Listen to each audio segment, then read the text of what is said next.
Shit. But no, I think we're recording now. I've episode 219. I still mess it up. I'm like, are we recording yet? Do you think I talked to people beforehand. I'm like, let's do it. And I know I go on and just screw it up. But now we're recording episode 220 with Juanita Broaddrick, author of You'd Better Put Some Ice on That, How I Survived Being Raped by Bill Clinton. Juanita, ma'am, how about you introduce yourself? And thank you for doing my podcast. Sure, I'm Juanita Broaddrick. I used to own nursing homes. I'm a registered nurse. I'm a mother and a grandmother and a very happy person, really. And a tennis player. And a tennis player, yeah. I love the ending, but I've got to go catch a game of tennis. Well, that's my Twitter handle, a tennis nut. So many people don't understand that says a nut. I never realized that, a 10 nut. I thought it was, I don't know why, it made me think of like military, like attention hut. Oh, you know. And the liberals at one time were saying a tense nut. No, well, hey, I didn't know what a tennis nut. I just figured, I was like, maybe you just like don't want like a handle that like, you know, gives away your identity. But then I went to it, I'm like, clearly, like, it's people know who you are. It's so, but I loved your tweet last night. China can't buy Biden because they already own him. Yeah. That's the truth, Tommy. It's I'm sitting here now and I'm running to my Twitter account every now and then because that's where I get my news. You know, you can't get the right news on television. You can't get it at all. And just to see if any of those videos have broken or what's going on. You know, they're silent about it. And then they said that the debate commission wasn't even going to ask Biden about it. And that's when I said they don't have to worry about that because Trump will bring it up. It's and then I texted you should read the book Stealth War by Brigadier General Robert Spalding, who I've had on here, who was kicked off of Obama's National Security Council for raising the alarm about China's 5G monopoly. And when you bring up the word 5G, people are like, oh, you're a conspiracy theorist. I'm like, no, I don't mean some tinfoil hat mind control. I mean the fact that it's what it is 5G is just another word for communication infrastructure. And the point being, General Spalding brought that up and brought a lot of attention to it, and he was booted from the White House for that. Oh, right. But he opens the book, and he goes, Mitch McConnell and Joe Biden. He goes in and paints in the most horrifying picture how connected those two are to China. I mean, not even like pointing a finger, like it's like it's disgusting. Well, I saw a tweet earlier, and I don't know who the reporter was, but he was in a White House press conference asking Obama, and I believe it was 2012, and he was asking him about Burisma, and it just caught the press secretary sort of off guard, and he said, well, you know, Hunter and his family are private citizens, and they ought to be able to do what they want to do, and he says, you'll have to ask the vice president about that. Mm-hmm. I didn't know they'd brought it up back then. Oh yeah, no, it's been right under the surface, and I do wish that my only criticism is like I do wish they'd focus on that and less on Hunter as a person. Like, sure, it came out, you know, he's had, you know, not the most saintly life, but to me that's irrelevant. I don't. If he smokes crack, hey, that's on you. We all have our demons. So I hate. Just personal, like I'm like, don't attack him on that. Who cares? Like that, you know. I don't care about that either. No. I care about his father's influence when he was in office. That's all I care about. Yes, ma'am. Yeah, and yeah, I was just listening to your book, and it's not on Audible, and I love Audible, but I did find a way over the last like 2 months. I found a way to find books on Kindle and have my phone read it to me. So basically Audible. So I loved it. But yeah, I loved your excitement about being like an undercover agent, going to be picked up from the airport, like sunglasses on, like Cadillac, and it's. Oh yeah, that was absolutely wild, and I hadn't had much sleep because I think you saw in the book where I had been at Breitbart doing an interview at the old Watergate for the 2 days previous to that. And I was on a plane going home from Washington when Steve Bannon's people called and said, the president would like to have you at the debate tomorrow night. And I said, I'm on my way to Arkansas. And they said, and I said, but I've got a layover in Dallas. Let me talk to you about that. I'll talk about it then. And I thought, why not? Yeah. They were making such a huge deal of the Hollywood Access tapes, which to me, I'll never think that was anything but locker room talk. Yeah. I believed that Donald Trump at the time, and I thought, yeah, and here's this man inviting the women who were violated by Bill Clinton, the husband of Hillary Clinton, his opposition, to the most public forum. People had told us to go away long ago. Yeah, I'm so happy I did that. Yeah, it was awesome listening to that because I remember seeing it in 2016. I remember seeing like cameras pan and me being like, holy shit. Like that's exactly what I thought when we went into that surprise press conference. Like I said in the book, we didn't know we were going in there, but that makes no difference. I would do it all over again. Yeah. I think they did it for the surprise effect, and they didn't want us to leak it to somebody that we were going to be speaking in for President Trump. But oh Lord, when those reporters and all those cameras came in that room and saw us sitting there, it was a moment. It was. There's almost some poetic like Greek tragedy to it, right? It's like Hillary's running for office, and then it's like 30, 40, 50 years later, it's like all these faces appear, and it really is some like, some Greek tragic, like, right, ghost that you thought you buried. Yeah, when we first went into the room, like I said in the book, I thought we were going to have dinner. Saw this long table there. I turned to Kathleen Willie and I said, "Are we going to have dinner?" And she said, "I don't know." I have no idea. Yeah, and you're like, the door opens up and you're like, here we go. Here it goes. And that picture that you see of Bill Clinton with his eyes all bugged down, that's when we walked into the debate. That's priceless. Yeah, it's a meme. It's been a meme for 4 years. Just like when your parents walk in, you thought they were gone. They walk in and you and your friends are drinking and you're 16. Oh, and then that mime of him with Chelsea sitting next to him. And the mime says that Clinton says, "Who is that ugly woman?" And Chelsea says, "Dad, that's Mom." Yeah, and it's like, oh man. But it is good that it happened, because it's like how you describe in your book,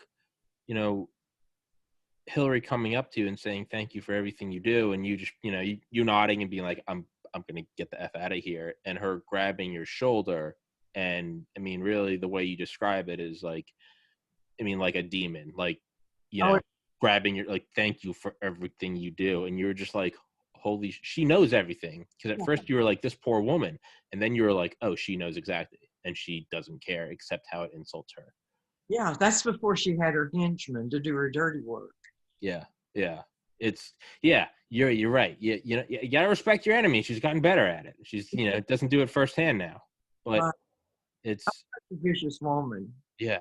Oh yeah. It's and there's something exceptionally disgusting about like a belief, and I'm not saying this movement is disgusting, just like if you criticize like BLM, people say you're racist. It's like, dude, I have nothing wrong with that, with the fight for like civil rights and less police violence, but destroying the nuclear family and rioting is bad, but you can't criticize it. I have nothing wrong with the movement of Me Too or Believe All Women. Like, yeah, rape is a horrible thing, and you need to spend your life in prison. But yes, if you're on the wrong side of the political aisle, it's go away. You want attention. You have an agenda. Right. And I didn't have an agenda.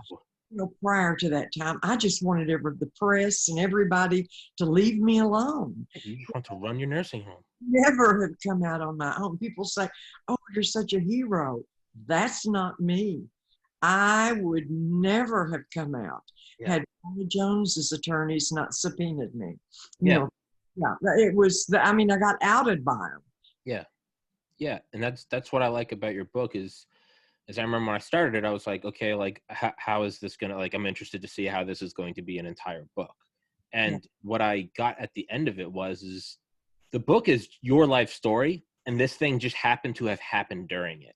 Right. And that's what I love about it is, like, it's just your story as a nurse. It's, through marriages, through raising your child, through that crazy guy that was dropped off in a cab at the nursing home and you're terrified. Which, by the way, I was listening to that last night about you're driving him back home. And I lived in Arkansas for 4 years.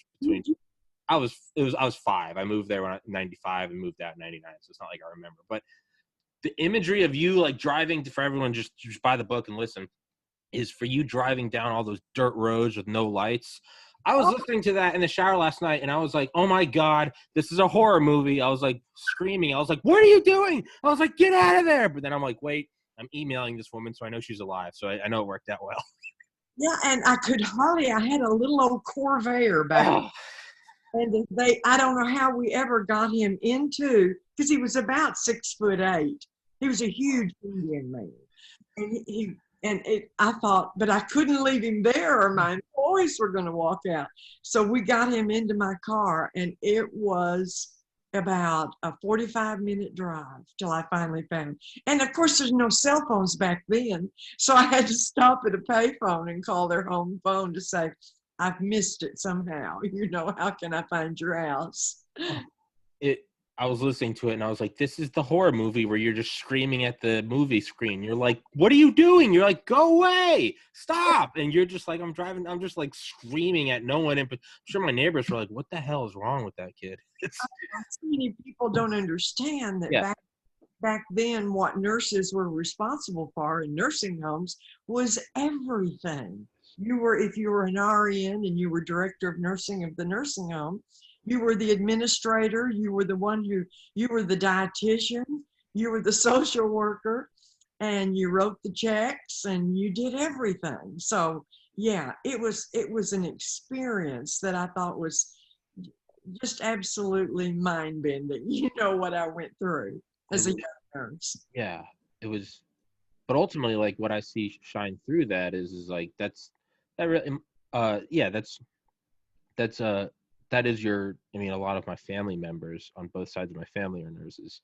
And you can tell that there's certain people where you're like, that is their calling. They're meant to be a caretaker. And that's why I got out of it. As I was like screaming, and I was like, why the hell are you driving this person home? Like, I'm like, oh, it's because you're meant to be a nurse. You're meant to be a caretaker. You don't throw someone out on the road. And I was like, hey, God bless her, but not for me. I would have. Oh yeah. I couldn't have. But yeah, it's and just more so to anyone listening wondering why I'm bringing all this up is because it's, to me, again, it just illustrated more that, like, you had a rich life, and that this thing with Bill Clinton, that was just a thing that happened. This isn't you. Like, right. Even though it was just a blip on my screen, and it lasted for such a short time. Yes. It affected me so much emotionally. And my work is what pulled me out of that depression. Taking care of those less fortunate was my therapy. It was, it's what helped heal me. Yes. It didn't make me forget the anger. Yes. No. It helped heal me so I could be a better person. Yeah. No, there's absolutely, I mean, you almost have to get, like, lost in your work. Like, there's examples of that throughout. I mean, just a random example, Ben Rich, the former head of one of the defense contractors, Lockheed Martin, not important, but he talks about when his wife died unexpectedly back in, like, the 80s. And he was like, the first thing he's like, I went back to work, like, the next day, because he was like, that's how I, like, healed. It's like, I went back and put in, like, 12-hour work days. That's how I healed. Yeah, that's me. Yeah. And it's, yeah. And another thing is, the the Yeah. mentally disabled children, and you know how you were like, I had to like pull myself away from them. Yeah. It's again like I was just like, okay, like I not in any way not anywhere near as intense, but just I had a 17-year-old dog I put down earlier this year, and I'm like, that's what it made me think of. Was just like you want to like keep them going, but you're like, this is just hurting everyone involved. But again, point being is that you've had a very rich life, and it's not just this thing with Bill Clinton. And on the flip side, though, that was something that just sent ripples over the decades that never fully went away. Right. Yeah. Exactly. It was when that happened to me, even though I was a registered nurse, I'd never known anyone who had been raped. And as a nurse, I'd never taken care of anyone who had been raped. And I was so naive about it. Yeah. Think, well, you're a nurse, you should know. But when it's you that's being raped, it's a completely different story, different thing. You can't believe what happened to you. You can't believe the shock and the horror of what just happened to you. Yeah. I mean, and I realized listening to your book that I had never actually read or listened to a firsthand recollection of being raped. And it's yeah, He I don't was know. he was pretty slick. You Yeah. were never people. I'll see on the internet, and they'll say, "Why did she go to his room?" I didn't go to his room. Went to yours. Manipulated his way to my room instead of down in the Camelot coffee shop. That, and I to this, and for so long afterwards, I blame myself for being so naive and not knowing. But no one knew who Bill Clinton was back then.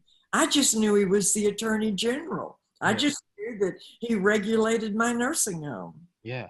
Yeah. And it was, it's let's meet in the coffee shop, and hey, there's too many people down here. Can I come up to your room? Oh, okay, sure, I guess. Shows up as soon as room service leaves. He's there, clearly staking out the area, glasses on, and it's like, Yeah. yeah, It's I can remember it like it was yesterday. Something like that just doesn't go away. yeah, And it's really hard. it is. And then, I mean, really just say, I mean, what a psychopath. Yeah. And I don't mean to get more riled up than you, because obviously it happened to you, not me. But I'm trying very hard not to swear like a sailor. I'm trying to do that less. What a psychopath that, Yeah. hey, better put some ice on that and just deuces. That wasn't the first thing he said to me. And I've told this before, but the first thing he said to me, I'm sitting up on the side of the bed crying and just in shock, thinking, what in the hell just happened to me? I mean, and my lip was bleeding. It was Mm-hmm. swollen 2 to 3 times the size because he would bite it when I Yes. would scream or yell for help. And he gets up, straightens himself, goes to the end of the bed, puts on his jacket, and he said, don't worry, Juanita. He said, I'm sterile. I had mumps when Oh, I was. yeah. Oh, yeah. What in the world would you say that to someone for? What? Anyway, that just stood out in my mind. And then I cried that much harder. And he walks to the door and motions to my mouth and says, you better put some ice on that. I mean, what a detached psychopath. Yeah, I forgot that part. Yeah. By the way, I'm sterile. Oh, okay. Well, gee, here I was crying, but you're sterile. I was crying about the possibility of getting mumps, not being raped, but oh, geez, thanks, Bill. Yeah. It was bizarre. And I remember I have a friend, her name is Dolly Kyle. She's the one that grew up with Bill Clinton, and she did the book Hillary, the Other Woman, Mm-hmm. and supposedly had an affair with him ongoing. And I remember her saying that Bill had been sexually abused by his mom when he was just a young boy. And she was a registered nurse, Virginia Clinton was. And that just sort of settled through my mind all these years. She must have told him that. He must have had all the complications from the mumps and told him he would probably never be able to have children. Okay. Yeah. Yeah, it's And you know, Hillary even said that. Hillary, when that woman was doing an interview or a book on her, she related to Virginia, Bill Clinton's mother, being very abusive to him as a child. You can look that up on the internet, and it'll go into that detail. it's I mean, it's a shame if it's true. That seems like a perpetuating cycle, and it's not to let him off the hook. I No, mean, no, we could. I mean, no. no. It's almost, was it Mark Twain that said, "I pray for the devil, who in their right mind in 1800 years has prayed for the person that needs it the most." Yeah. You know, and maybe it's, again, in no way, but maybe it's like, damn, what I mean, what a horrible person, but also what an objectively tragic, again, tragedy is that, a cycle perpetuated. That doesn't remove his responsibility. That doesn't remove his free will to do that. But what a tragic, why did that happen? What happened to his mom? What happened to his mom's mom? Yeah. And but yeah, and then, yeah, calling you, trying to get in touch with you, and you clearly just avoiding him, and then him showing up one day and Yeah. saying, "I'm sorry, I'm a changed man," and then you finding out he's running for president, and you're like, again, what a psychopath. He's like, "Hey, I'm running for a bigger office." The idea of, or the possibility of a loose end opening up. What a psychopath that he's like, it's time to go forgive or ask for forgiveness because now I have a bigger stage that could be disrupted. Oh, that was frightening because I hadn't seen him since the rape.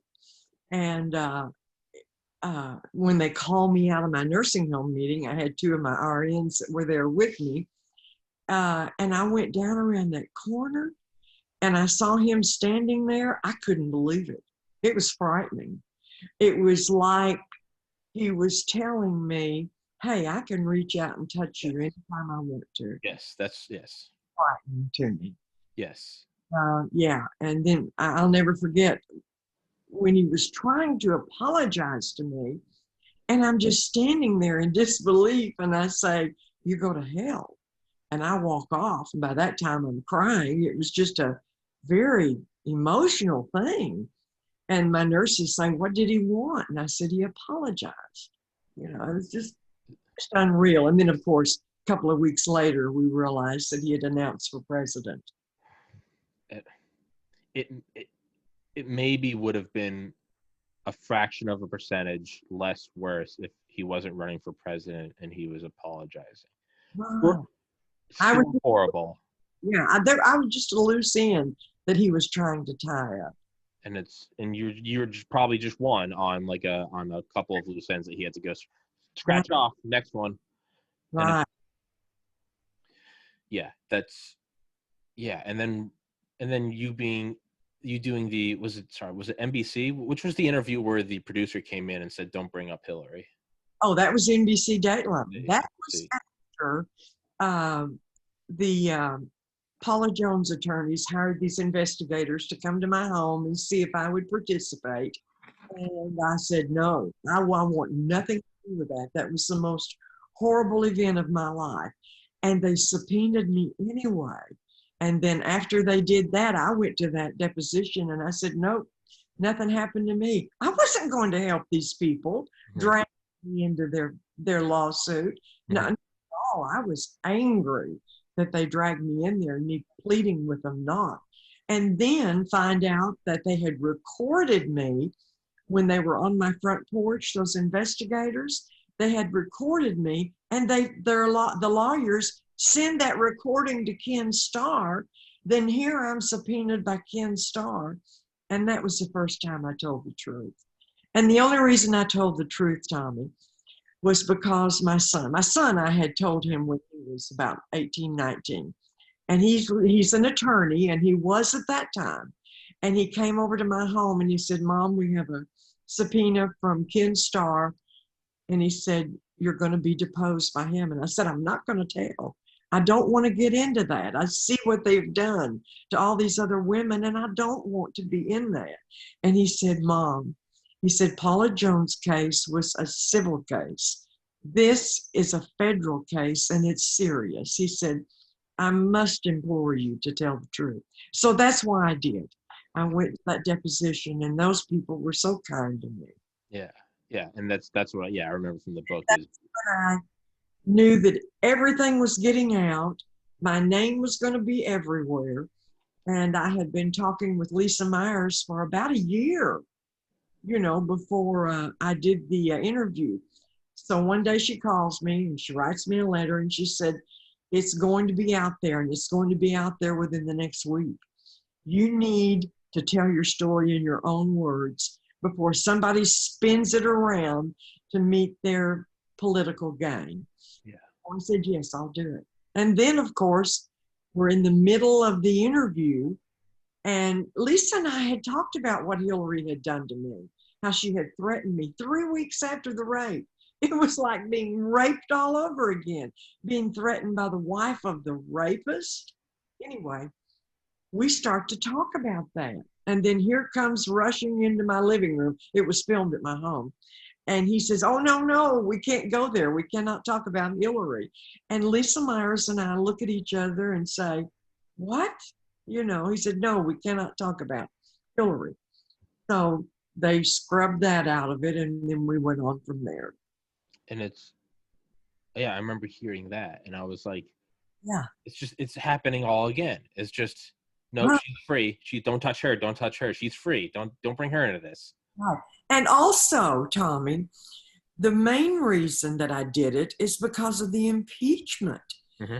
I knew that if this would air, during the impeachment, before the vote was taken, it might show people who they were voting for or who they were voting against. But then not one Democrat would read my deposition with Ken Starr.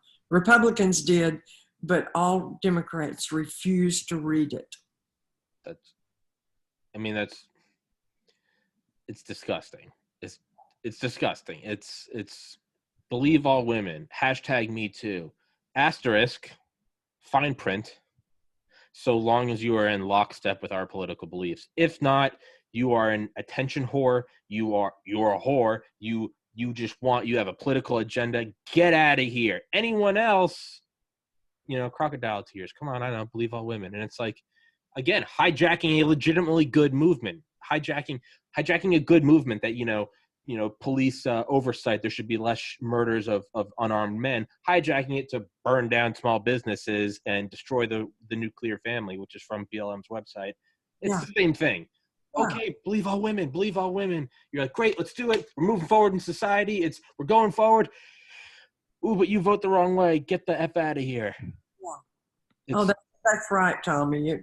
It was, and I was at the Dirksen building outside doing interviews during Dr. Ford during the Kavanaugh hearings. Okay.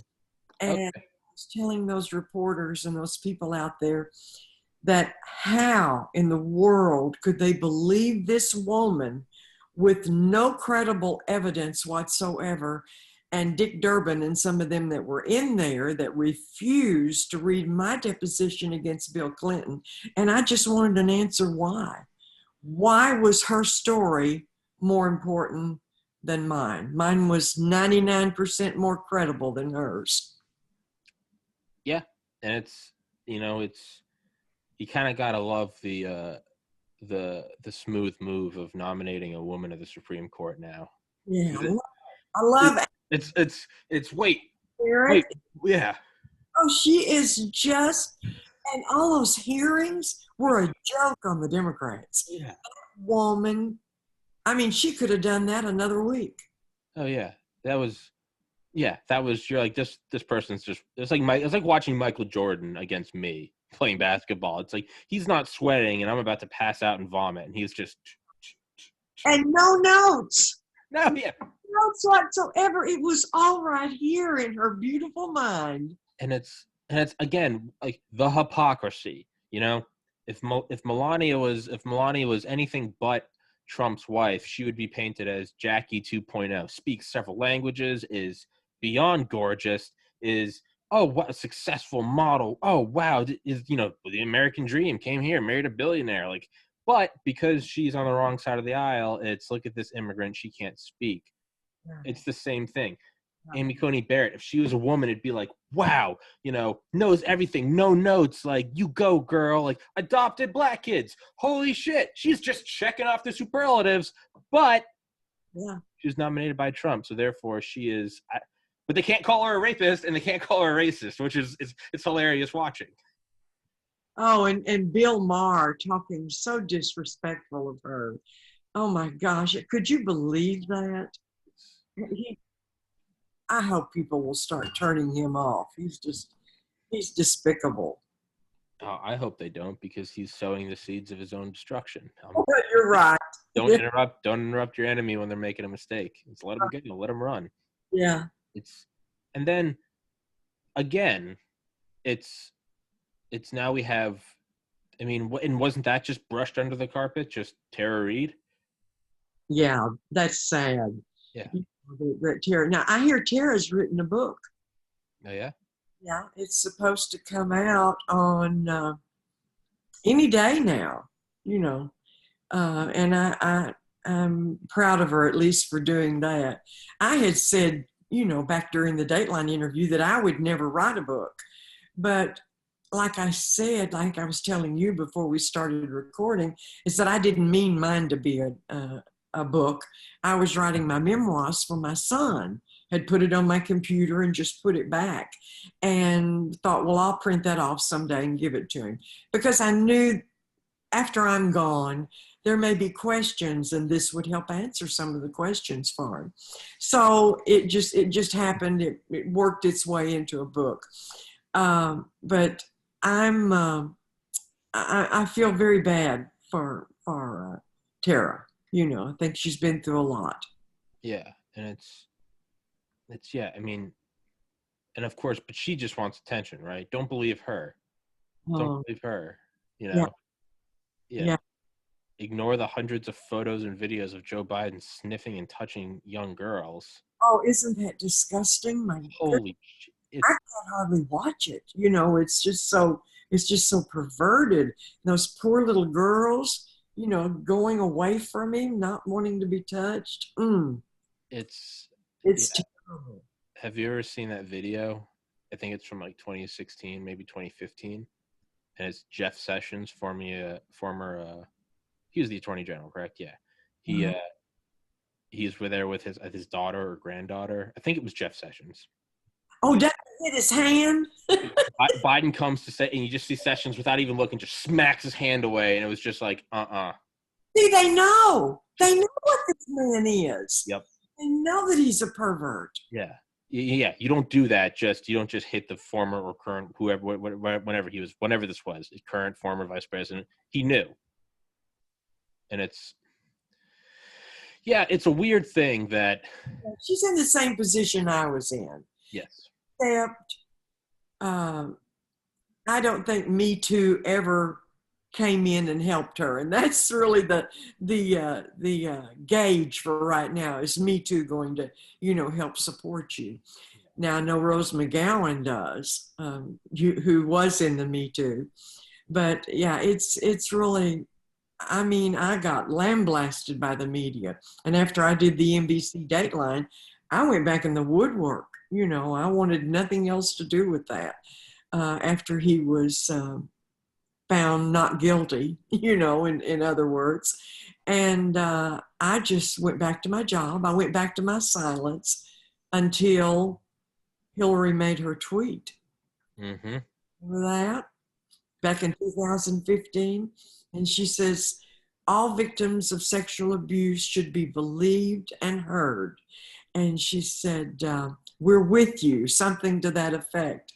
And when I saw that on TV, they had shown her saying that at a women's college. I think it was back in November of 2015. I almost fell out of my chair. And I took the DVR and I ran it back again. And I thought, she really said that. And I thought, my God, I can't be quiet anymore. So she made a huge mistake then.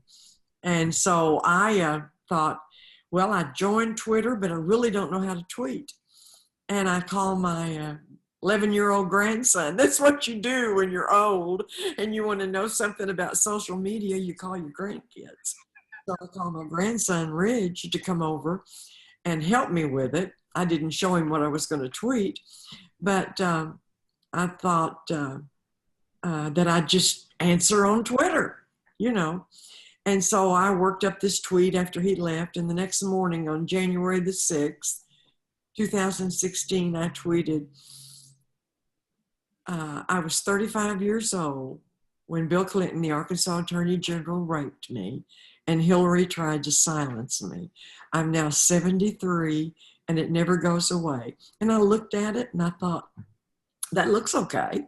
You know, I haven't said anything that I didn't say 20 years ago, that I don't ever, you know, it was just the truth. Yeah. And I clicked tweet and my God, within 30 to 45 seconds, my phone started ringing off the wall. And about the fourth call was from my son, because everybody was calling his office too. And he said, Mom, what did you do? And I said, I have no idea. I mean, I didn't realize that Twitter was worldwide and instant. And I mean, that's when I started doing all the television interviews with Hannity and Martha and Laura and all of those people. I just did the round. And I mean, I was absolutely back in it for the good. I didn't care what they had to say. Yeah. Hell, I was 73 and they could do all they wanted to do to me. I was retired, but by gosh, I was going to have a say again. So that was just prior to going to the, you know, about a year before the debate, when Donald Trump asked me to be at the debate. So it all worked out, and I'm glad I'm back in it. Yeah, it's the imagery I had in my mind is like, because by the way, I'm 30 and I can't figure out Twitter. I'm not kidding. I made a Twitter for this podcast about 10 days ago. I still have no idea how to use it. So, but I mean, in my mind, the imagery of you, like, I couldn't get it to send. And then you found out it had too many characters. So, like, it's like, okay, like, you literally didn't know how it worked. But yeah, it's like you just lit a match and you just like threw it into a forest and then walked away. And then everyone's like, there's a fire. And you're like, what do you mean there's a fire? And it's like, you threw a match into the forest covered in gasoline. It's been raining gasoline. And you're like, uh-oh. Oh, yeah. The way you described that remind me of what I did with all that Clinton campaign material. Yes. About a week after the rape, my nursing home van was full of T-shirts and the yard signs that my son would help me go around and put up. People may not know I volunteered for his 30 days before the rape, even though I was trying to keep my nursing home going. But anyway, I knew that there was a place in Van Buren that had this big bonfire every night. It was called K-Cheer Company. And they kept a bonfire going out behind their business, burning the old wood and scraps from the day. And I backed up my van to this big fire going on. And that was exhilarating to take all those T-shirts and buttons and all of that campaign yard signs and bumper stickers and just throw it into that fire. That was exciting. Again, yeah, more poetic imagery. Yeah, in your book, you're like seeing his face burn as the flames licked over and turned it into carbon, and you're just like, I just imagine the flames dancing on your face, and you're smiling. Yeah. Yeah. And then, the buttons didn't burn, so you took the buttons out and threw them in the dumpster. It was just like literally scorched earth. And then, in fitting, when he comes up to you years later, you say, burn in hell. I mean, that's a recurring theme with you, Juanita. It's just fire. It's just, yeah. And and then not only that, but the torment over the years. I mean, it affected your marriage. I mean, which indirectly affected, your son's upbringing, the torment he went through. And it's like, these were all dominoes falling decades, weeks, months, years, decades later that were all kicked off by Bill Clinton. And it doesn't just go away. It's yeah, all of that is, and I think we need to own all of our problems. There's a great quote from a book, The Subtle Art of Not Giving a Fuck. Excuse my French. And it's something may not be your fault, but it is your responsibility. And it's, yes, yes, someone brings a baby and leaves it on your doorstep. It's not your fault that someone did that, but the reality is it's on your doorstep, and now you need to call the cops and you need to take care of it. I lost a sibling to suicide in 2014. It was not my fault. yeah, The reality is it's been 6 years. I have to deal with that, and no one else does. Point being is, yes, we have to deal with, you have to deal with what happened in the past, but that yeah. was the case where it really was his fault. Yeah, it really was. And you talk about how it can ruin relationships. I'll never forget my husband, even though he supported me while they were filming the NBC Dateline, he never wanted me to do it. And once that aired, it's like it brought such a spotlight on our lives. People wanted to talk to him about it and all of that, and that's what made us grow apart. We divorced about 2 years after the NBC Dateline. We just and I became a really, for a period of time, I became a very hateful person because I let what the media said about me and calling me a liar and all of that they did after the NBC Dateline thing. I let it affect me, and then I felt bad that I had gone ahead against his wishes and done the interview. So, but we're both happy now. He's happier and I'm happy. Mm-hmm. Yeah, but yeah, you talk about seeing him on the news, on the hearing I grew up going to church every Sunday. It's, and you pray for the president. It's bipartisan. You pray for the leader of the United States because it's like, hey, he's the pilot of the plane that we're all on. But even at mass, you're like President Clinton, and you're like, I can't do this. I'm just hearing the name of the guy that raped me. You see it on the news, and President Clinton making an address today, and you're like, there he is. There he is. Yeah. And that's why I said in the book I had to change my church Yep. services. It's Episcopalian, and we have the prayers for the government. You have it in the early service and you have it in the regular service. But in the regular service, they say the name of the person in the government, whereas in the early service, they just say the position. Mm-hmm. After I had gone through that, my husband and I decided to go to early church just so I wouldn't have to hear his name. Mm-hmm. Yeah, and it's like the most intimate thing, like not more intimate than being raped, but I mean, how much more intimate can you get that, like you'd say, like your husband would squeeze your hand in mass, and it's like this hyper personal going to mass. Like my grandparents went to mass every day for their entire lives, like rest in peace to both of them, but like it's what an intimate thing. That's as intimate as like I love going for my walk in the morning and taking a shower and I meditate. It's my own little personal space. Yeah. It was seeping into even that area because he's so high up. I mean, he is the big man on campus. He's the president. Yeah. It's just you can't look away from it. From like no matter where you go in New York, you can see the top of the Empire State Building.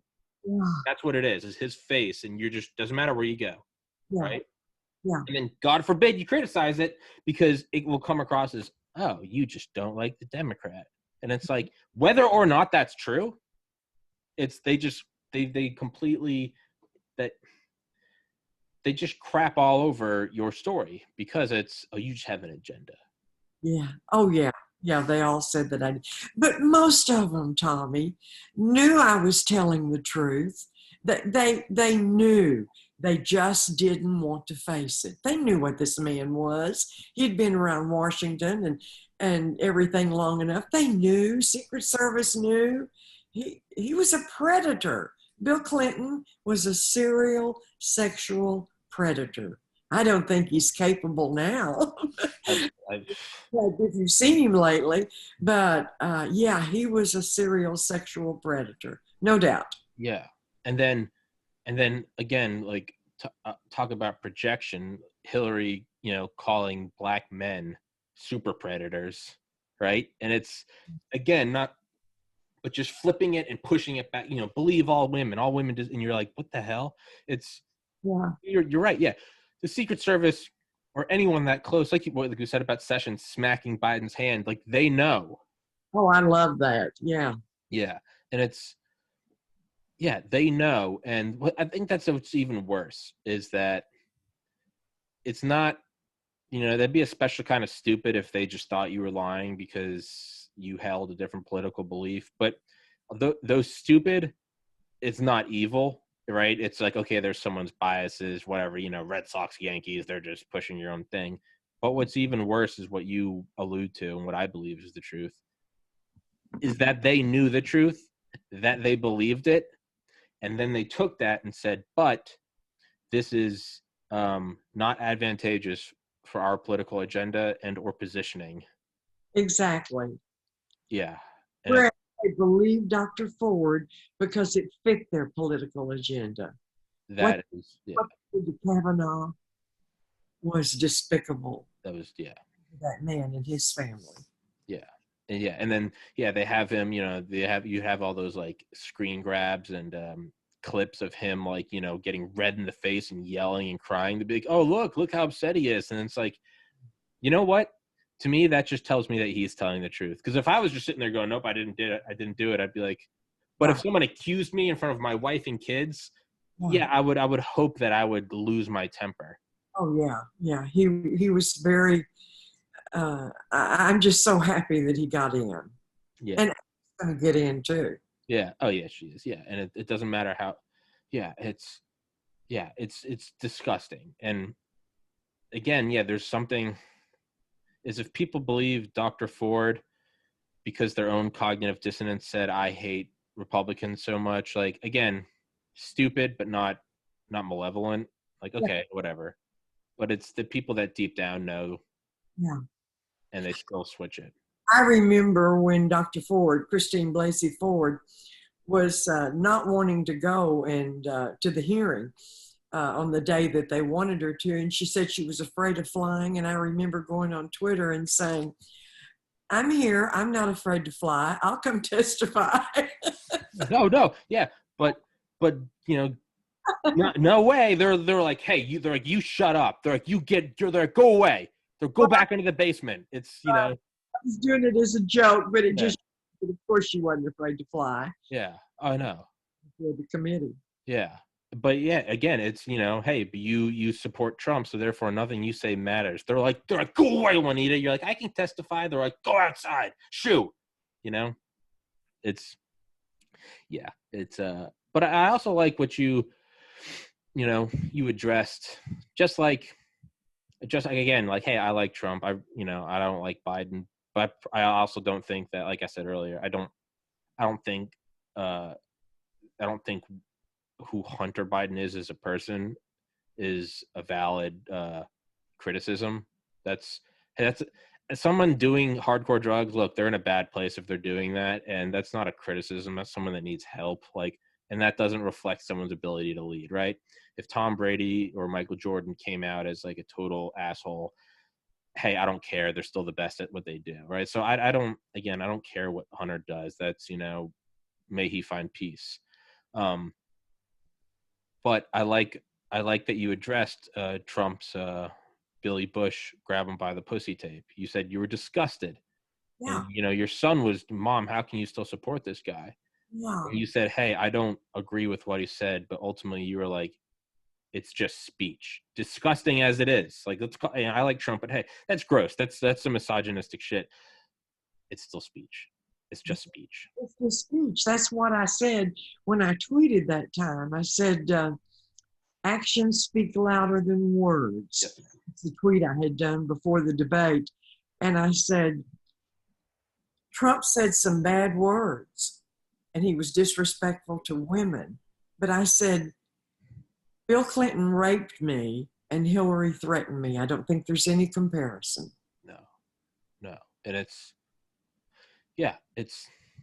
but you'll be damned if you bring that up. Yeah. Right? They're like, shut up. And you're like, why? And it's just, what he said is disgusting. I mean, any billionaire says that, you look at him, you're like, what an asshole. I don't care if they're Republican or Democrat. But hey, I'm 30. I've said some stupid shit. I've been too drunk in college and said some shit that I'm sure is not respectful, you know, that nowadays would probably, you know, that would probably have a mob come after me, but I've never done anything, right? Yeah. And Right. it's, Yeah. And you said the magic word a minute ago. You said the billionaire. He was a billionaire that went into office as a billionaire. Now, Biden wasn't. yeah, Biden got to be a millionaire while he was in office. And that's what's so dishonest. little Harry. I mean, who was it? Harry S. Truman? If you get rich out of, only crooks get rich in politics. Yeah. There's no other way around it. There's Yeah. no other way around it. Yeah, it's I don't know. We've been going for 52 minutes. Do you care if we go for like another 8 minutes and go to a clean hour? Sure. Yeah, that's. I always ask people if I can. I don't. It's probably my own OCD, but I realize listeners who maybe don't see the timer are like, "Why the hell is he always asking for like specific times?" I'm like, "Can we go for 11 and a half more minutes?" And it's like, "All right." Like, yeah, it's Fine. yeah. Listen, I did a great interview with Slow Burn. Okay. Slates, the liberal slate. Now that was about a year and a half or two ago, and it was with Leon Neyfakh. Have you seen his HBO specials on Watergate? No, ma'am. Okay, well they're just absolutely tremendous. Well, the second year he did Bill Clinton's impeachment, and I was episode number 8. I could not, and I thought, well, I'm going to do it anyway. I don't care if they're liberal. That was the most concise, accurate reporting of my life and what happened than anything that's ever been done, on me and my involvement and how he went through the impeachment and how, step by step, how I was involved, in the impeachment. Anyway, my son, the attorney, called him after it was over with and they had broadcast it. And he said, that was the most remarkable thing that you did for my mom. Thanks. That's awesome. Yeah, and give credit where credit's due. It's what do you? So obviously, I can't speak on this because it's never happened to me. But what what would be your advice for women who have gone through something similar, or to people that or not even just women? How about men that deep down believe your story or Uh-huh. anyone's story, but their own cognitive dissonance because they don't agree with you politically is making them tell you to shut up. Mhm. It's what is your advice or direction or anything? I think if they would even though I don't like Google, if they'll just go and Google, Mm-hmm. my life and how this evolved and how I never wanted to come forward. And the people that I told, the lady that found me 30 to 45 minutes after it happened, I mean, that has never waned from that.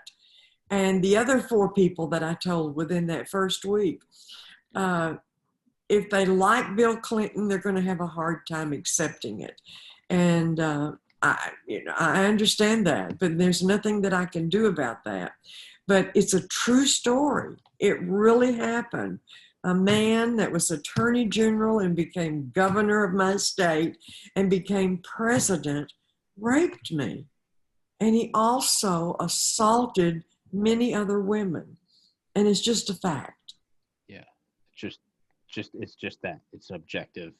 Yeah. That's what happened. It's not up for debate. It's,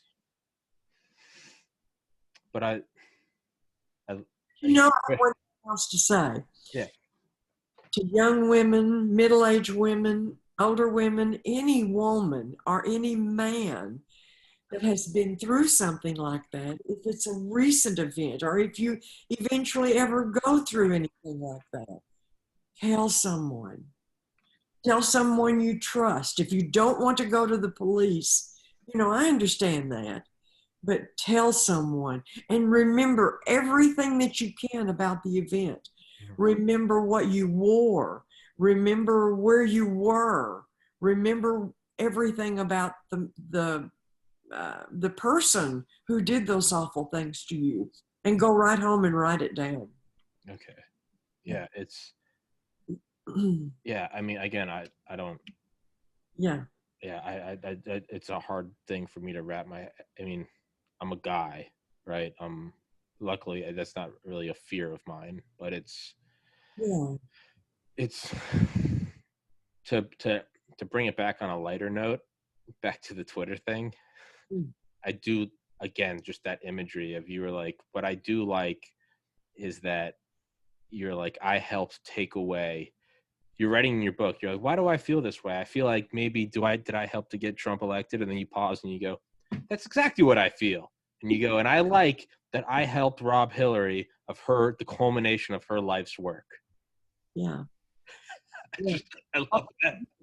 I felt like that night, and I thank Steve Bannon for that, regardless of what anybody thinks of Steve Bannon. Sure. That was a brilliant idea, to bring forward. I think it was a huge turning point. Yeah.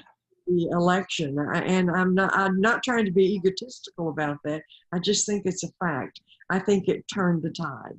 It absolutely did. Yeah, that's not, I don't think it's egotistical, but even if it was, that's irrelevant. Is, again, that it did turn the tide. I mean, no one, again, I think you said in your book, you're like, Trump running the most unconventional, unorthodox campaign in U.S. history. I mean, who the hell brings the rape victims of the spouse of your opponent to the debate? I mean, it is from Twitter to eating a Big Mac with a knife and a fork. He doesn't do anything normal, but it works for him. Yeah, and that's funny. And then afterwards, after we went to the debate, going to what they call the spin room. Mm-hmm. Oh my goodness, the reporters screaming at me, and why did you do that? The whole night was unforgettable. Yeah. And again, yeah, why did you do that? And you're like, why did he rape me? Like, can we put the focus on that? Why are you doing this? And you're like, what the hell? Like, I'm the victim here, remember? Yeah, I know, right? It's ridiculous. And yeah, I don't know. How do you think it's going to play out? No, so for the record, for future listeners, today is October 19th, 2020, 4:59 p.m. Eastern time, before the election.